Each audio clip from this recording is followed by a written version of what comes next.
Okay, so today on the show, I have Mark Bologna. Thank you so much for coming. Thank you. I was on your show, Beyond Bourbon Street, Yep. which is a podcast. Yes. So we'll talk about that, and we'll talk about new media and all kind of stuff. Sounds great, It'll be Kevin. fun. Okay, stick with us.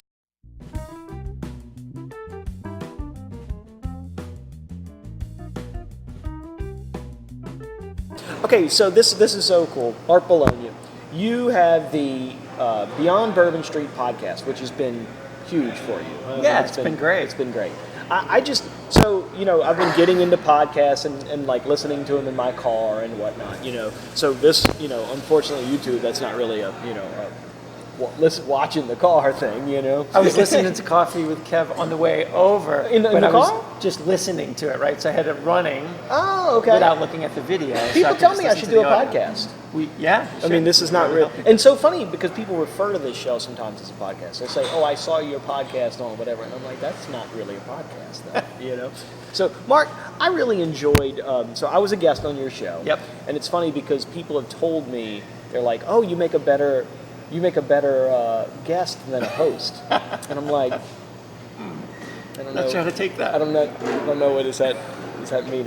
But you're an excellent host. And, well, thank you. Because one of the things, man, you've got, if you've listened to the podcast, you've got, sort of behind the scenes of that is you've got notes, and Sure. you've got questions, and see, I have this coffee mug, you know what I mean? Like, so maybe you are a better host than me. I don't think so. I think so. Beyond Bourbon Street is really about getting to know. Again, the tagline is an insider's guide to New Orleans, and the idea is to kind of get off the beaten path and expose listeners to the conversations you and I might have, or locals might have, about here's some interesting history, or here's where we would take people to go experience New Orleans. But it's so natural on the show. Sure. But it's really well done. Well, thank you. I think, like anything, if you put prep in, people don't see that. But if you don't put the prep in, people are like, oh, something's off. Then they say, yeah, gotcha.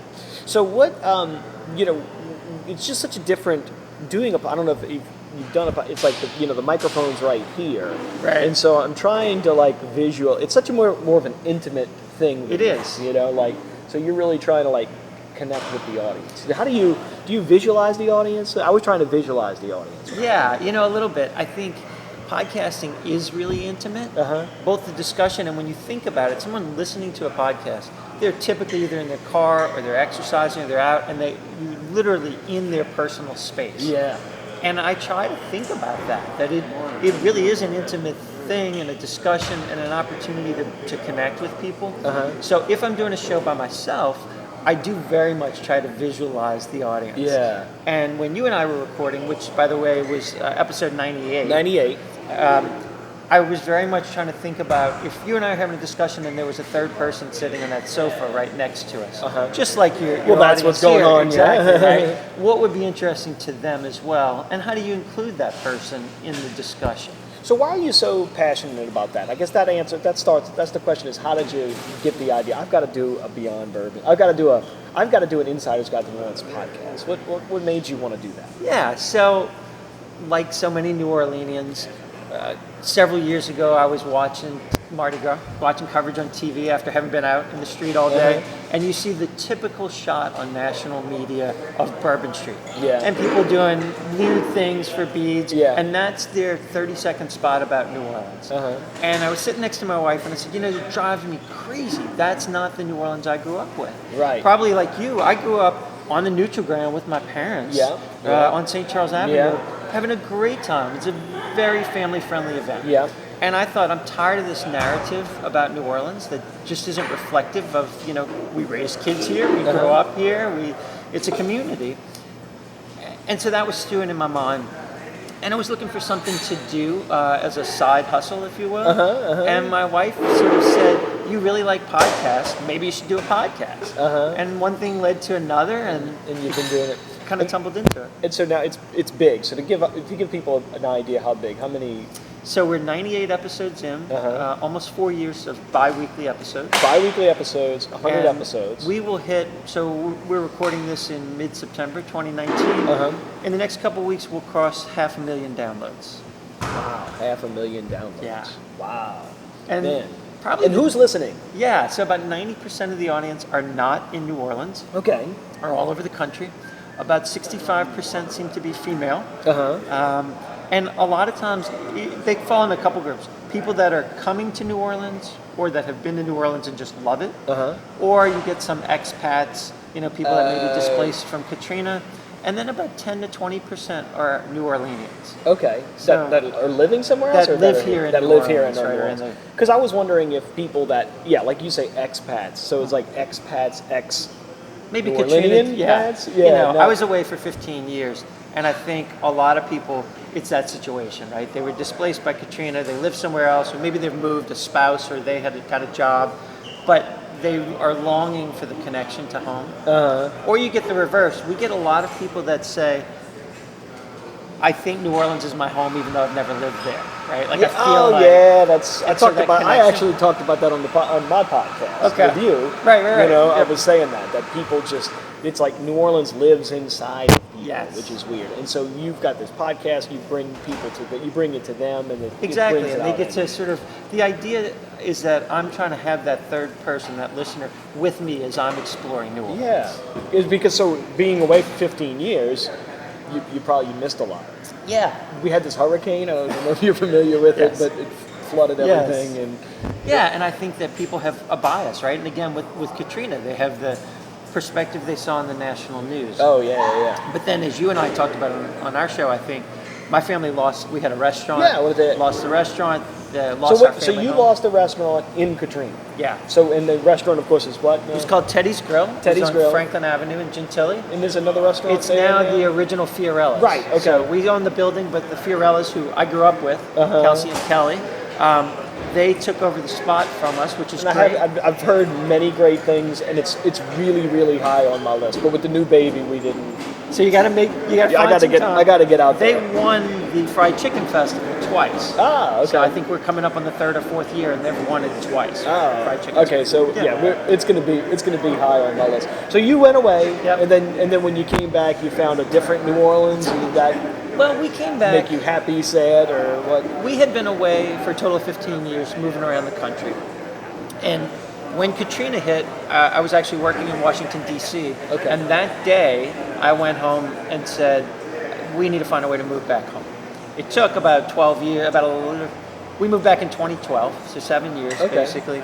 And the reason was I just felt the connection to home. And when my wife got pregnant, we have twins, they're now almost 8, we wanted to raise them as New Orleanians. So we intentionally... Why? Because of the culture and the community and the diversity, and so you saw other places, but you're like, I want my... Because I wonder, because I have 2, sons as well, right? And I wonder, I'm like, maybe I should give them a better chance or something. You know what I mean? We were living in Northern Virginia when they were born, so we were living in a place with a ton of rich history, and frankly, good infrastructure. Oh yeah. So coming home, we had grandparents, so that was helpful. Thanks, Mom and Dad. But I just feel like the culture that you get here and that we grew up with is irreplaceable. You walk out of your house and you're immersed in it. Yeah, I know. It's like I say that. Like I've got like my world behind my shutters, and then but then I got my world beyond my. We were shutters. having a discussion with the girls 2 nights ago. Their cousins are coming in town from Atlanta this weekend, and the kids said, "Oh, we want to go get beignets and we want to go do this and that," and we were saying, in most places, kids don't even know what beignets and snowballs are. And they just can't fathom They can't wrap their brain around it. And I love that they don't know a world without that. Your show, so when I was on your show, I told you some of my favorite episodes of Coffee with Kevin. Yeah.